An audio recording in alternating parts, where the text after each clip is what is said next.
मुल्क को बचाने की लड़ाई है और इसमें पूरे देशवासियों को इसके साथ खड़ा होना चाहिए। आपस में बैठ करके जो अच्छे उम्मीदवार जिस पार्टी में होगा वो लड़ेंगे और जीतने का काम करेंगे। विपक्ष को कोऑर्डिनेट कर रहे हैं। उन्होंने साफ कहा है कि मैं प्रधानमंत्री का उम्मीदवार नहीं। आज मीटिंग होनी थी, कल ही बिहार के अंदर मैंने सुना कि ईडी और इनकम टैक्स का हमला शुरू हुआ और मुझे उम्मीद है कि अगला 1 महीने के बाद निश्चित रूप से लालू जी बिल्कुल पुराने वाले लालू हो जाएंगे और उनको आप मंचों पे भी देख सकिएगा, मुख्तलिफ पार्टी के फंक्शंस में देख पाइएगा। केंद्र सरकार के खिलाफ देश और संविधान बचाने के नाम पर बीते दिन मुख्यमंत्री नीतीश कुमार की पहल पर राजधानी पटना में कश्मीर से लेकर तमिलनाडु तक और राहुल गांधी से लेकर शरद पवार तक सभी ने एक साथ पहुंचकर घंटों मंथन किया।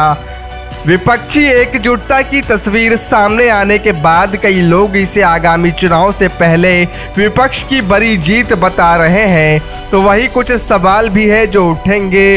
हमने उन्हीं सवालों पर जदयू के राष्ट्रीय महासचिव और पूर्व केंद्रीय मंत्री अली अशरफ फातमी से बात की है। आइए सुनाते हैं उन्होंने क्या कुछ कहा है। पटना में विपक्षी एकता की बैठक चल रही है। कहा जा रहा है कि 24 के चुनाव से पहले विपक्ष की ये बड़ी जीत है, इसको आप किस प्रकार से देखते हैं? देखो, ये विपक्ष की जीत ही सिर्फ नहीं मानो, ये मुल्क की जीत है। मुल्क को जिस तरफ आज की सरकार, भारत सरकार ले जाना चाहती है, ये उस पर रोक लगाने की जीत है।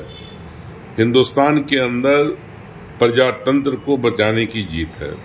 देश के अंदर जो धर्मनिरपेक्षता जो ताकतें हैं उसको बचाने का दिन है। आप ये समझ लो कि सामाजिक न्याय की जो लड़ाई है उसको आगे बढ़ाने की जीत है। तो ये एक बहुत बड़ी जीत है और आप इसकी जो आगे भी मीटिंग होगी शिमला के अंदर, उसके बाद देख लेना कि एक ऐसी रूपरेखा देश के अंदर तैयार होगी जिसमें इस मुल्क को बचा लिया जाएगा। जो आज लग रहा है कि कहीं ना कहीं टूट रहा है, बिखर रहा है, ये मुल्क को बचाने की लड़ाई है और इसमें पूरे देशवासियों को इसके साथ खड़ा होना चाहिए।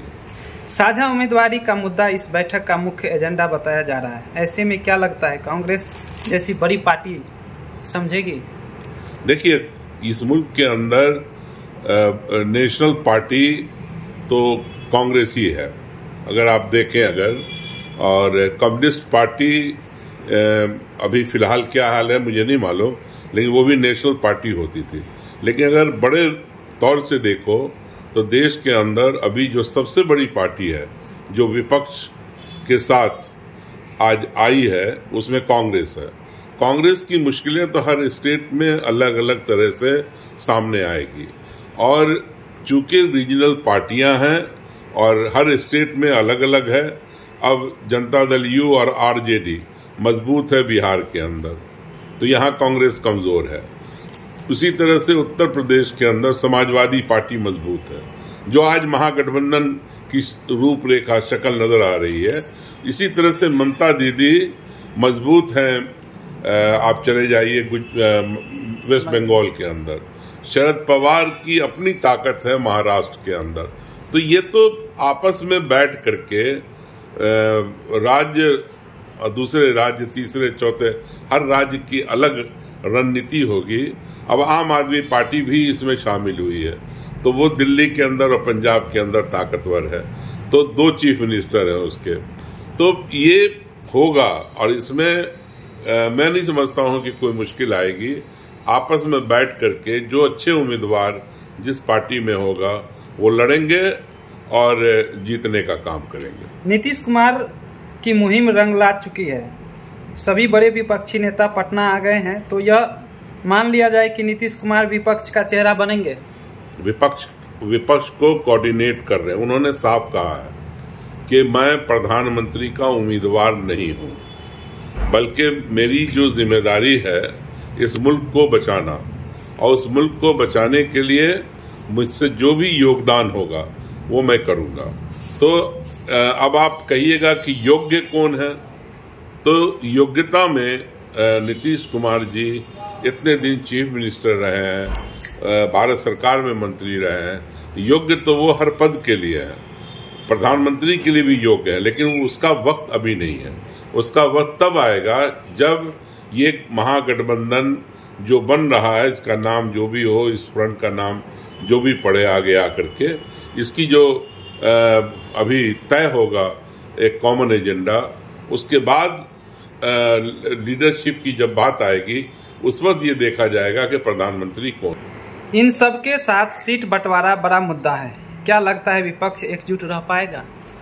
देखिए, जब एम मुल्क को बचाना हो, जब एम संविधान को बचाना हो, जब एम महंगाई को कम करना हो देश के अंदर, जब एम ये बन जाए कि बेरोजगारी है उसको दूर करना है, जब एम ये हो कि मुल्क टूट रहा है उसको रोकना है। आज मणिपुर जल रहा है, देख लो आप, कश्मीर का क्या हाल है देख लो आप। तो हिंदुस्तान के अंदर जो कुछ घटनाएं घट रही हैं, अगर उसको रोक करके एक नई व्यवस्था बनानी है और इस मुल्क को बचाना है, संविधान को बचाना है, तो उसके लिए बिल्कुल जरूरी है कि कहीं पर किसी को कुर्बानी देनी होगी, कहीं किसी को कुर्बानी देनी होगी, और कोई ना कोई सीट अरेंजमेंट मैनेजमेंट ऐसा करना होगा जिससे कि इस सरकार को बदला जा सके और देश के अंदर कानून का राज कायम हो सके। अब आप देख लो कि ये जो आज की जो सरकार है, अपने इनकम टैक्स को, ईडी को, सीबीआई को, जितनी भी संस्थानें हैं उसको किस तरह से इस्तेमाल कर रही है। आज मीटिंग होनी थी, कल ही बिहार के अंदर मैंने सुना कि ईडी और इनकम टैक्स का हमला शुरू हो गया। तो पूरे देश के अंदर यही हाल है। मतलब आज तक मैंने नहीं सुना कि किसी सत्ताधारी पार्टी के किसी लीडर या कोई उसके जो करीबी पैसे वाले लोग हों, उनके यहाँ कोई भी ये सब रेट पड़ा हो। तो चुन चुन करके विपक्ष के ऊपर किया जाता है और झूठ का भी केसेस में किया जाता है। जिस प्रकार सर माननीय लालू प्रसाद जी बहुत दिनों के बाद आज प्रेस कॉन्फ्रेंस में शामिल हुए, बैठक में शामिल हुए, उनके आवाज़ को देखकर लग रहा था कि फिर से वो लालू प्रसाद वापस आ चुके हैं। क्या इस राजनीतिक आने वाले 24 में राजनीतिक में बड़ा बदलाव देखने को मिलेगा? अभी मैं कोई महीने भर पहले उनसे दिल्ली में मिला था और मैंने कहा था कि भाई साहब देख लीजिए, आपका जो चेहरा मोहरा है ये तो पहले की तरह हो रहा है और पूरी लाली आ रही है, पूरी जवानी आपके वापस आ रही है। और मुझे उम्मीद है कि अगला 1 महीने के बाद निश्चित रूप से लालू जी बिल्कुल पुराने वाले लालू हो जाएंगे और उनको आप मंचों पे भी देख सकिएगा, मुख्तलिफ पार्टी के फंक्शंस में देख पाइएगा और फिर से वही जो लालू पुराने थे वो आपको नजर आएंगे।